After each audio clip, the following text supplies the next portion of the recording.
Paychex releasing its first read on small business job growth in August ahead of Friday's government's jobs report.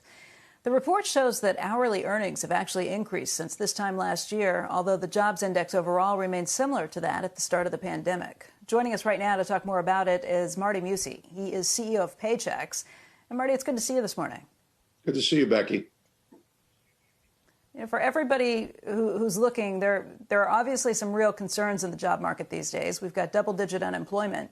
But your report actually shows a lot more silver linings than I would have anticipated. The pay being up in lots of different sectors at this point. What's happening?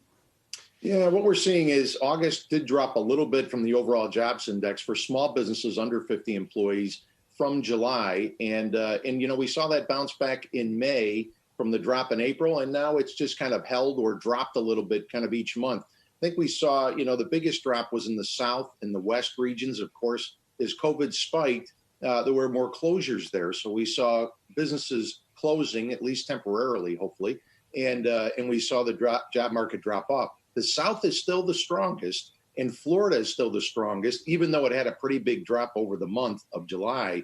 But we're seeing it, just as you and Brian were talking about, it's construction. Construction is really helping the South a great deal to keep up. Leisure and hospitality in the West and the South down a lot, as you'd expect, in closures.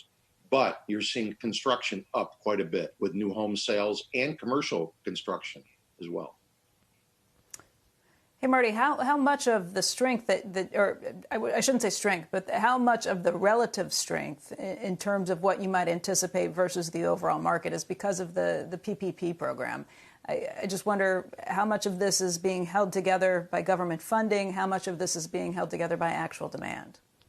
Becky, it's a great point. The Paycheck Protection Program really helped a lot. We're hearing that from a number of small businesses. In fact, in our own base, we helped support over $28 billion worth of loans that were facilitated. And we've seen those businesses are the ones that are continuing to run pretty much with full employees. Overall, of the businesses that suspended for us, only about 50% have come back at this point from the suspended activity, and they have about 25 to 26% less employees. So those with the PPP loan really have done well, and they need more stimulus. They need more flexibility in the way the loan is provided, how they can use it, how long they have to pay it back. They really need some additional support to keep going here. So it's important that gets done as quickly as possible. We talk to Yelp from time to time, and they've been tracking how many of these restaurants and other businesses that are closed are now closed permanently instead of temporarily. What do you hear in terms of the small businesses you talk to on that? Yeah, we're still not seeing too many close permanently in our client base. What we're seeing is, about 50% have come back and actively paying. As I mentioned, they're paying about a quarter less employees.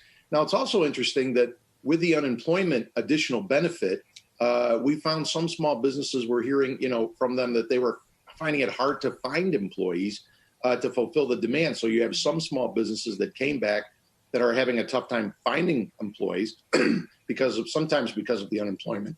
Excuse me. And you're having others that are certainly having a lot less demand. And as you mentioned, there's shortages of supplies as well for construction. You're trying to do a deck or a roof.